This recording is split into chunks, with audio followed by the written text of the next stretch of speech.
Assalamualaikum warahmatullahi wabarakatuh. Saya ucapkan kepada tenaga pengajar khususnya iaitu Puan Nur Syamila. Saya Muhammad Zuhailmi bin Muhammad Said 260343 bersama kumpulan saya iaitu Encik Azizul Bey Yahya 259824, Saudara Najifullah bin Dris 260086, Saudara Abdul Hadi bin Ayub 260302 dan Saudara Haiful Izwan bin Ramalin 260316. Untuk topik kami pada hari ini, kami akan membincangkan berkaitan dengan negara Thailand dan Indonesia. Okey, pengenalan. Di dalam suatu sistem pentadbiran yang stabil, adil dan seksama akan menjadikan sesebuah negara itu maju dan membangun. Pada hari ini kita sedia maklum, kebanyakan negara di dunia ini lebih menggunakan sistem pentadbiran bercorak demokrasi. Demokrasi merujuk kepada satu sistem kerajaan di mana rakyat dibenarkan untuk menyertai proses mengubah undang-undang. Demokrasi yang diamalkan mungkin berbeza bagi setiap negara. Tugasan pada kali ini kita akan bincangkan berkaitan dengan negara Thailand dan Indonesia. Seperti sedia maklum, kedua-dua negara ini merupakan sempadan ataupun negara jiran bagi negara kita iaitu Malaysia. Dan terdapat tiga bahagian utama yang akan cuba kita bincangkan, iaitu berkaitan dengan latar belakang. Latar belakang ini terdiri daripada latar belakang sosial, ekonomi, hubungan antarabangsa, kerjasama rasional dan sebagainya. Yang kedua, kajian lebih kita fokuskan kepada bagaimana negara Thailand dan negara Indonesia itu mentadbir negara itu sendiri dan bagaimana bagaimana perjalanan sistem pentadbiran bagi kedua-dua negara tersebut. Okey, kita pergi kepada negara Thailand dulu. Negara Thailand ini merupakan sebuah negara yang terletak di Asia Tenggara. Seperti yang saya nyatakan pada permulaan tadi, dia merupakan dia bersempadan dengan Malaysia, Myanmar, Laos, Kemboja dan Vietnam. Negara Thailand ini juga merupakan salah satu negara ataupun satu-satunya negara yang tidak pernah dijajah oleh kuasa barat. Ia juga merupakan negara yang ke-20 paling ramai penduduk di dunia dengan angka hampir 69 juta penduduk. Bagi keluasan negara Thailand ini meliputi kepada 513.120 km persegi dan mempunyai 76 buah wilayah dan 7 buah rantau utama. Untuk ibu kota negara Thailand ini diberi nama Bangkok. Bangkok merupakan ibu negara kota Thailand.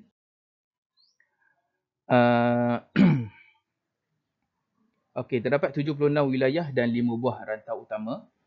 Etnik utama yang terdapat di Thailand ini ialah orang Thai. Terdapat juga etnik minoriti seperti orang Melayu Thai, orang Cham, orang Khmer, Cina dan lain-lain lagi. Untuk agama pula, Buddha merupakan agama yang terbesar di negara Thailand, iaitu sebanyak 89%. Yang kedua iaitu agama Islam sebanyak 10% dan yang ketiga Kristian 0.7 dan seterusnya ialah dan lain-lain agama ialah 0.3%. Okey, negara Thailand ini juga merupakan sebuah negara yang kedua yang mempunyai kuasa ekonomi di Asia Tenggara.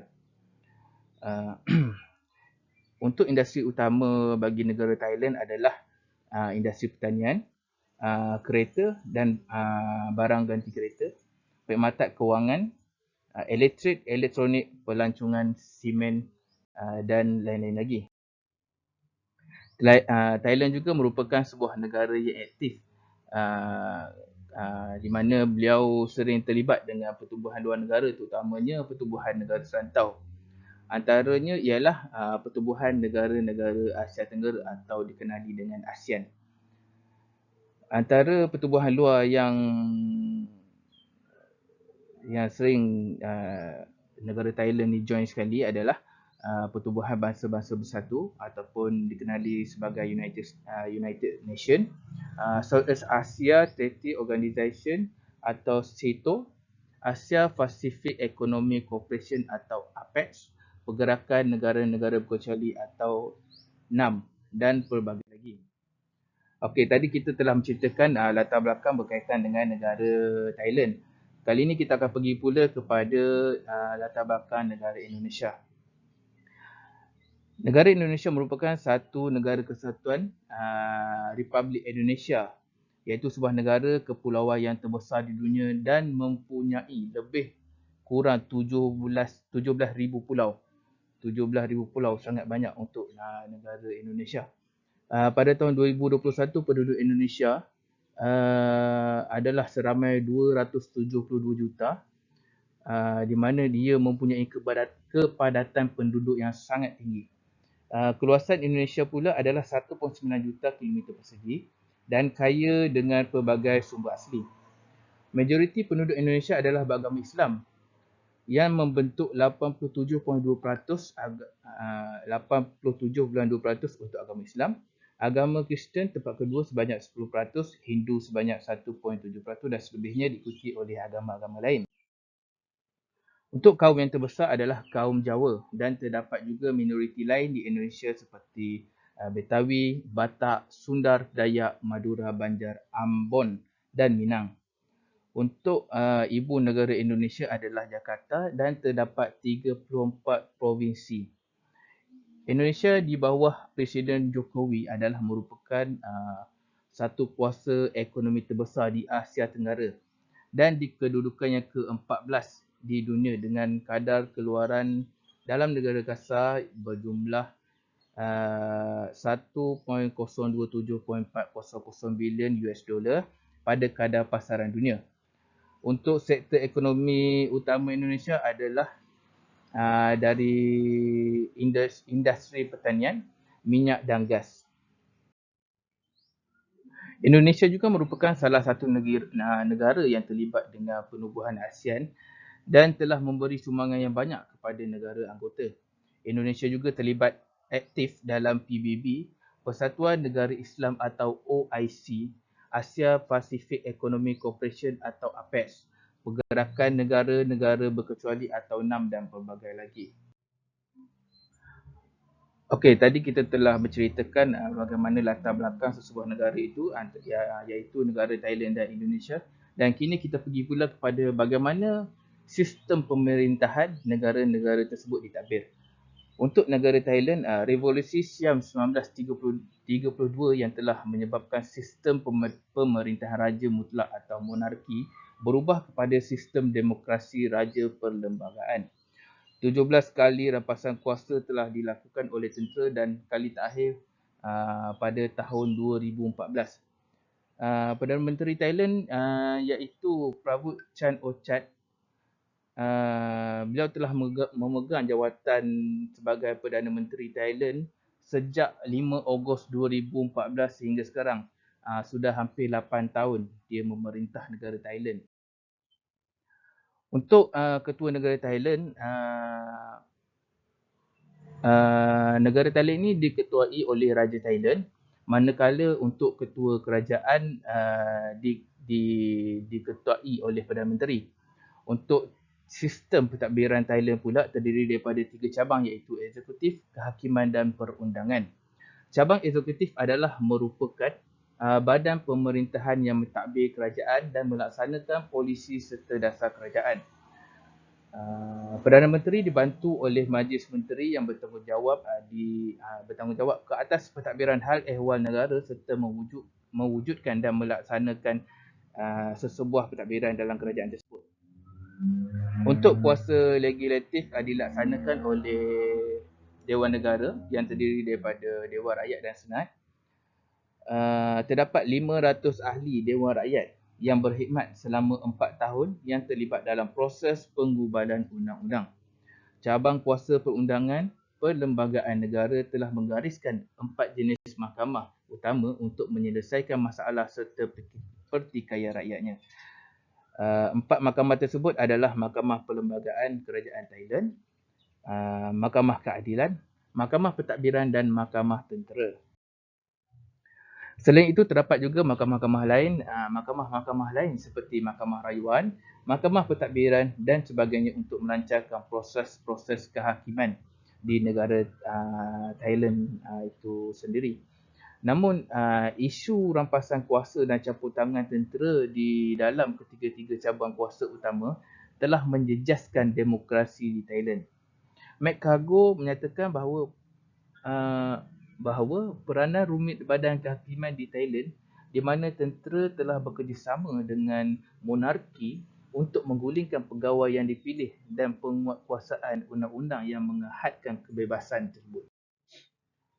Okey, kita pergi kepada negara Indonesia.